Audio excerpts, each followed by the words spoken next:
Hello everyone, कैसे हैं आप सब। आई होप कि आप सब अच्छे होंगे। दोस्तों, आज की इस वीडियो में हम लोग सीटेट जुलाई 2025 के लिए मैथ पेडागोजी को डिस्कस करेंगे। जो दोस्तों ये जो वीडियो है वो प्रीवियस ईयर में पूछे गए हैं।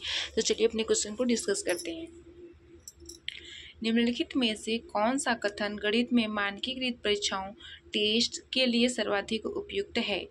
इन परीक्षाओं टेस्ट की व्यक्ति निष्ठता उन्हें संदर्भात्मक बनाती है। यहाँ पर क्वेश्चन पूछा है कि मानकीकृत परीक्षाओं के लिए सर्वाधिक उपयुक्त है ना। मानकीकृत परीक्षा यानी कि कोई भी स्टैंडर्ड परीक्षा जो कि सिर्फ एक ही रूल को फॉलो करती है। ठीक है, इन परीक्षाओं की व्यक्ति निष्ठता उन्हें संदर्भात्मक बनाते हैं। इन परीक्षाओं टेस्ट को केवल कम आबादी पर ही संचालित कर सकते हैं। ये बहुत अधिक रूप से पक्षपाती होते हैं। ये बच्चों की क्षमता का समग्र चित्र प्रस्तुत नहीं करते हैं। तो दोस्तों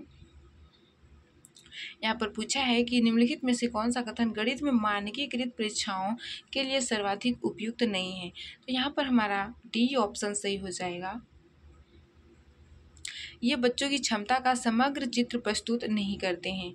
क्यों ऐसा क्यों होगा? क्योंकि गणित में क्या होता है, गणित में अगर हम मानकीकृत परीक्षा अपनाते हैं, मानकीकृत का मतलब है सिर्फ जो टेस्ट होते हैं ना टिक लगाने वाले, उनको हम मानकीकृत सभी के लिए समान समझेंगे।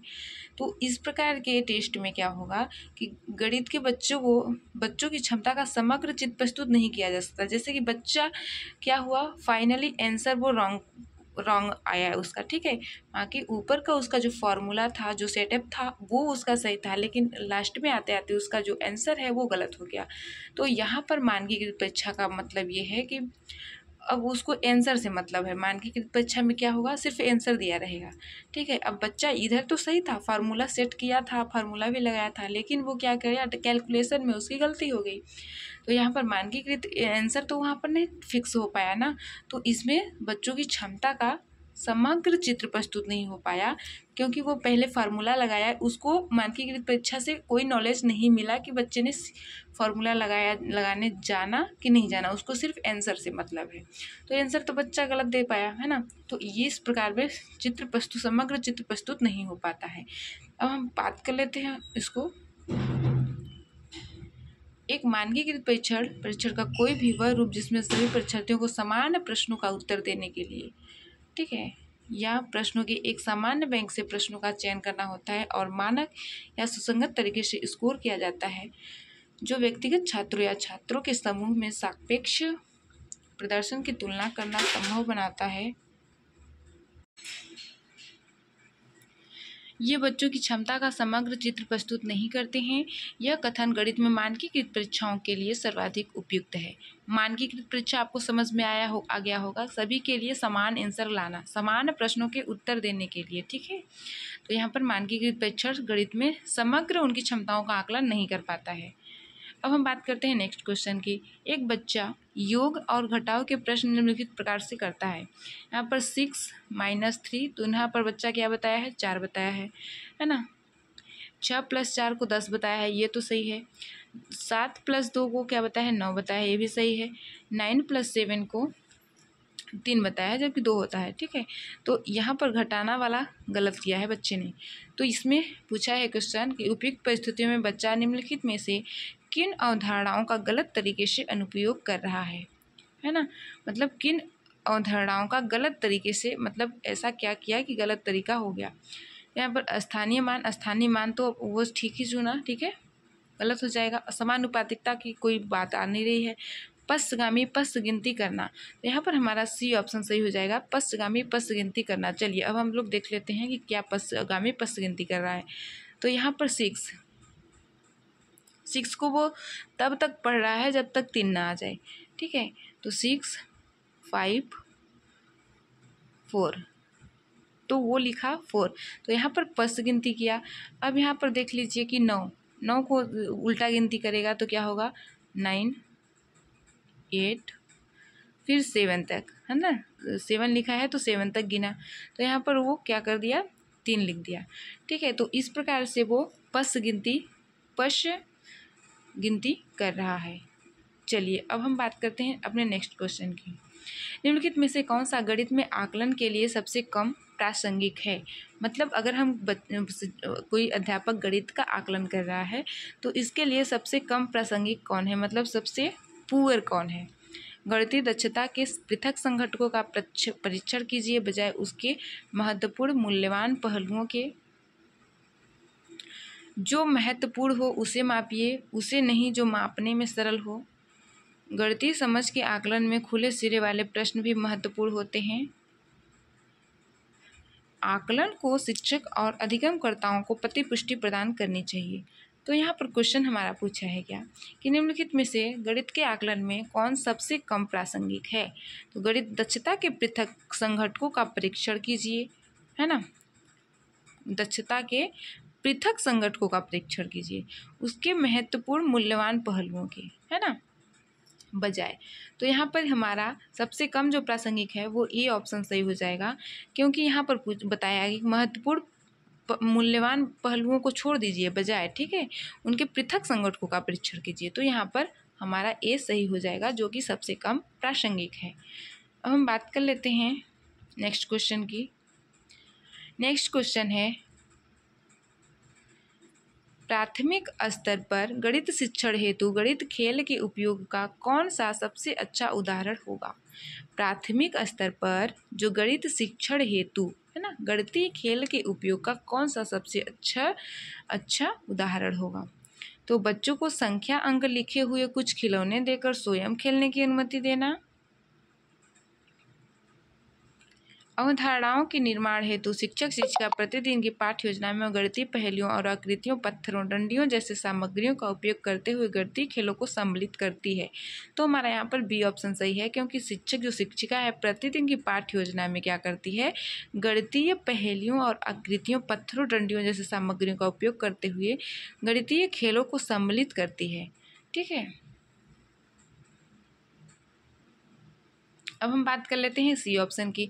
शिक्षक खेल में मैदान में गणित का शिक्षण करा रही हैं, तो इससे प्रभावी लर्निंग नहीं हो पाएगी। बच्चों को वीडियो गेम्स खेलना सिखाना, क्योंकि ये गणितीय चिंतन को बढ़ावा देते हैं, ये भी गलत हो जाएगा। तो बी ऑप्शन हमारा सही हो जाएगा। यहाँ पर एक्सप्लेनेशन देख लीजिए। प्राथमिक स्तर पर गणित शिक्षण हेतु गणितीय खेल के उपयोग का सबसे अच्छा उदाहरण बच्चों में गणितीय अवधारणाओं के निर्माण हेतु शिक्षकों को प्रतिदिन पाठ्य योजना में गणितीय पहेलियों, आकृतियों, पत्थरों, डंडियों जैसे सामग्रियों का उपयोग करते हुए गणितीय खेलों को सम्मिलित करना है।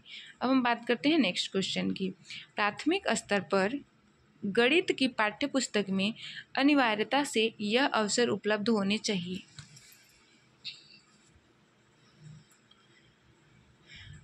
एक प्रश्न में कई जटिल अवधारणाओं का समाकलन होना। तो दोस्तों, जब प्राथमिक स्तर पर पूछा है कि गणित की पाठ्यपुस्तक में कौन सा अनिवार्य अवसर उपलब्ध होने चाहिए, तो एक प्रश्न में कई जटिल अवधारणाओं का समाकलन होला। बच्चा प्राथमिक स्तर पर है तो उन्हें जटिल अवधारणाएं नहीं देना चाहिए। अभ्यास के लिए बहुत सारे प्रश्न देना। प्राथमिक स्तर पर बच्चे को अभ्यास के लिए बहुत सारे प्रश्न नहीं देने चाहिए। ठीक है, अब गणित में संदर्भात्मक समस्याएं देना, तो यहाँ पर सी ऑप्शन हमारा सही हो जाएगा। कोई भी अगर हम लोग कॉन्टेक्स्ट में हम लोग सिखाएंगे, बच्चे को संदर्भ में सिखाएंगे, प्रासंगिक सिखाएंगे, तो बच्चे अच्छी तरह से सीखेंगे। तो हम लोग क्या करेंगे कि संदर्भात्मक समस्याएं उनको देना पड़ेगा। चलिए, फोर्थ है औपचारिक कलन विधि का अभ्यास करना। दोस्तों, प्राथमिक स्तर पर ये औपचारिक विधि मान्य नहीं होगी। ठीक है, अब हम बात कर लेते हैं एक्सप्लेनेशन की। तो वही है जिससे बच्चों में गणितीय ज्ञान का विकास होता है। अब हम बात करते हैं नेक्स्ट क्वेश्चन की। स्थानीय विषय वस्तु और आस्वाद के साथ राष्ट्रीय पाठ्यपुस्तकें राष्ट्रीय शिक्षा नीति 2020 के आलोक में निम्नलिखित में से कौन सा दिए गए कथन के अर्थ को निरूपित करता है।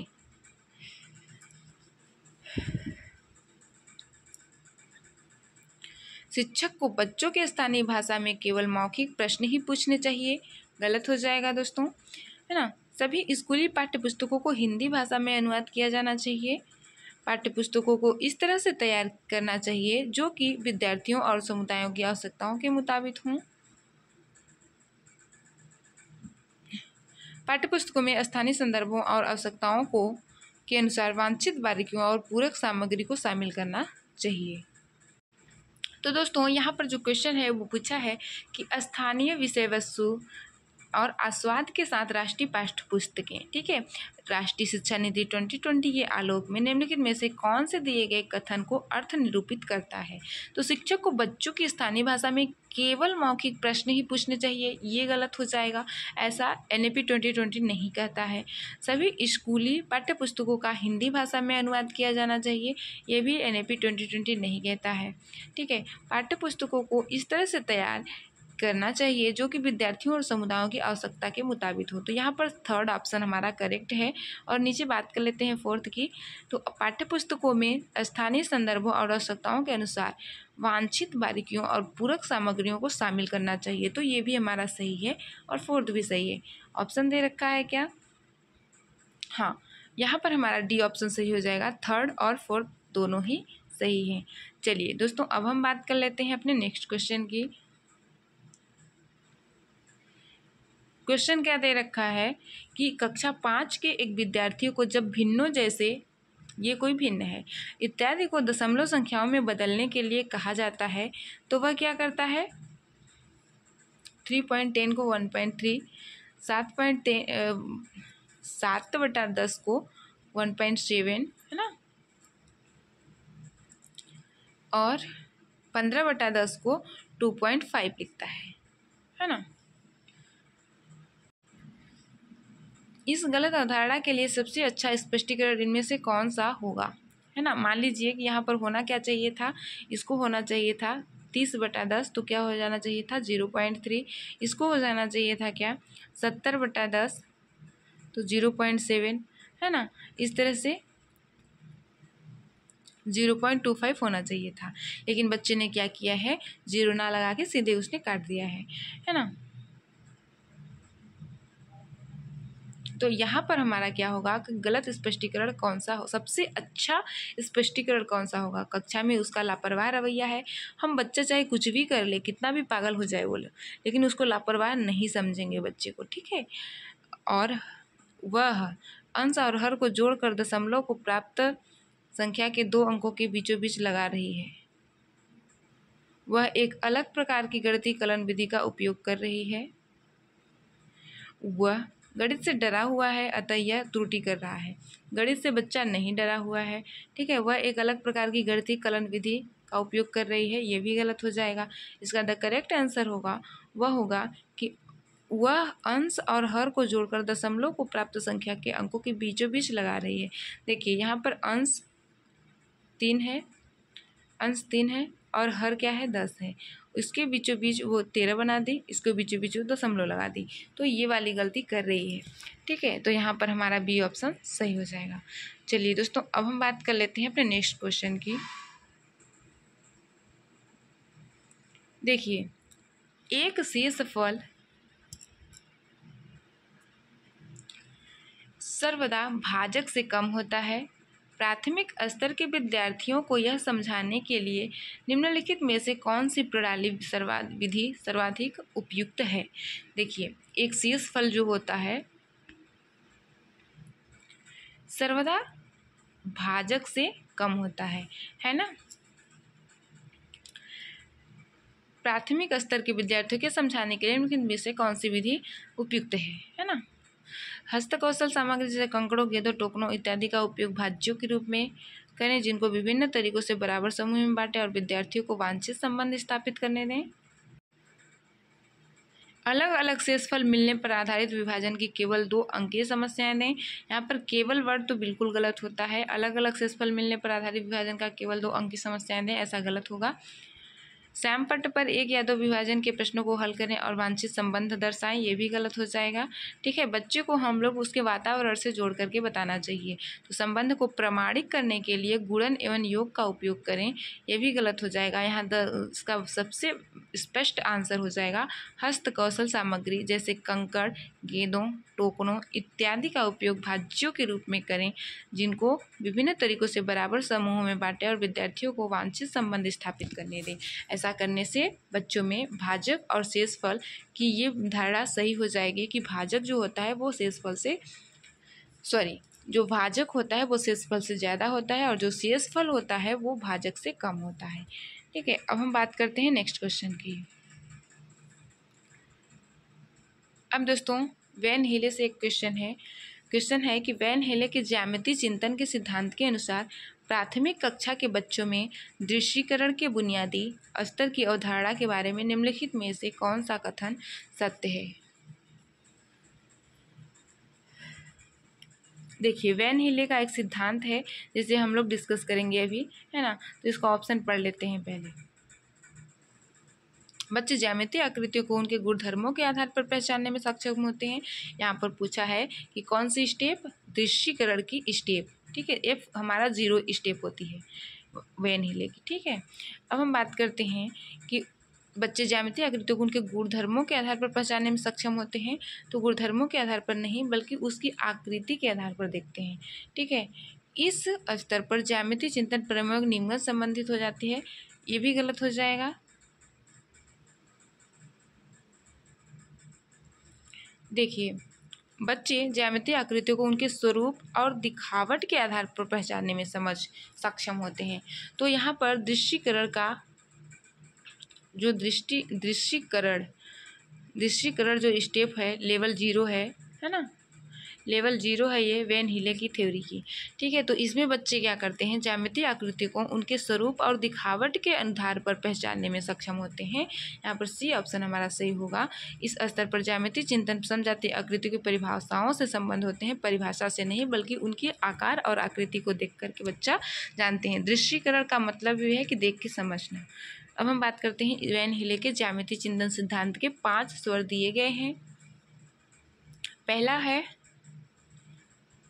लेवल 0 चक्षुषीकरण या विजुअलाइजेशन, इसी को ही कहते हैं दृश्यीकरण, ठीक है।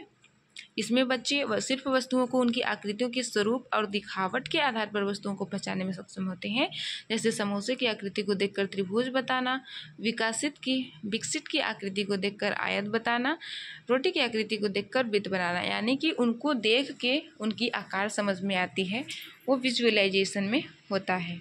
अब लेवल फर्स्ट क्या है, एनालिसिस। इसमें बच्चा आकृति का उनके गुणों के आधार पर, ठीक है, वहाँ पर क्या था, उनकी आकृति उनकी दिखावट के आधार पर, है ना। अब यहाँ पर लेवल फर्स्ट क्या है, उनके गुणों के आधार पर वर्गीकरण कर पाता है। जैसे बच्चा वर्ग और आयत में अंतर करना शुरू कर देता है, ये लेवल फर्स्ट में होता है एनालिसिस में।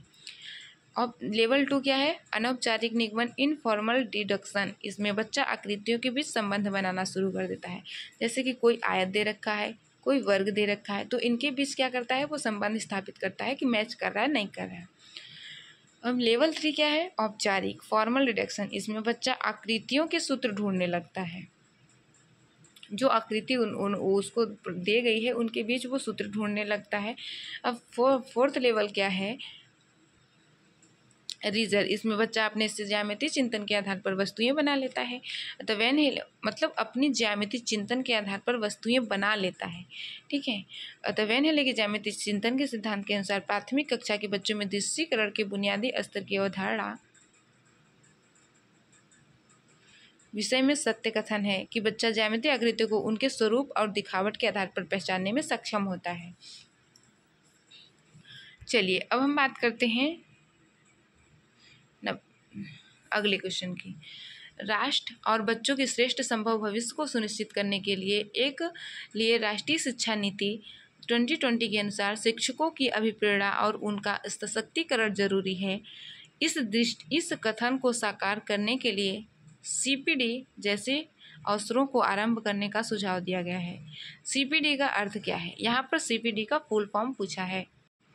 तो दोस्तों यहाँ पर क्वेश्चन बताया है कि राष्ट्रीय शिक्षा नीति 2020 के अनुसार शिक्षकों की अभिप्रेरणा और उनका सशक्तिकरण जरूरी है, ठीक है। शिक्षकों की जो अभिप्रेरणा है उनका सशक्तिकरण वो जरूरी है। इस कथन को साकार करने के लिए CPD जैसे अवसरों को उपलब्ध कराया गया है। इससे CPD का अर्थ क्या होगा, तो CPD का अर्थ होता है सेंट्रल प्रोफेशनल डेवलपमेंट। सेंट्रल नहीं होगा, यहाँ पर कोर भी नहीं होगा, करिकुलर भी नहीं होगा दोस्तों, यहाँ पर होगा कॉन्टिन्यूअस प्रोफेशनल डेवलपमेंट। यहाँ पर हमारा डी ऑप्शन सही हो जाएगा, जिसका मतलब होता है सतत व्यावसायिक विकास। चलिए अब हम लोग बात कर लेते हैं इसके एक्सप्लेनेशन की। जैसे अवसरों को आरंभ किया गया, CDP का अर्थ है कॉन्टिन्यूअस प्रोफेशनल डेवलपमेंट, सतत व्यावसायिक विकास। शिक्षकों को उनकी क्षेत्र में नवीनतम विकास के साथ बनाए रखने में मदद करता है। इसका अर्थ है कि वे आज के छात्रों के लिए अधिक प्रासंगिक पाठ प्रदान कर सकते हैं। यह उनके नए कौशल तकनीकी विकसित करने में भी अनुमति देता है, जो समग्र रूप से बेहतर शिक्षक बनने में मदद करता है। चलिए अब हम बात करते हैं नेक्स्ट क्वेश्चन की। आई होप फ्रेंड्स कि वीडियो आपको बहुत ही ज़्यादा हेल्पफुल लगी होगी। वीडियो पसंद आए तो लाइक, सब्सक्राइब और शेयर जरूर करिएगा। मिलते हैं नेक्स्ट वीडियो में, तब तक के लिए धन्यवाद।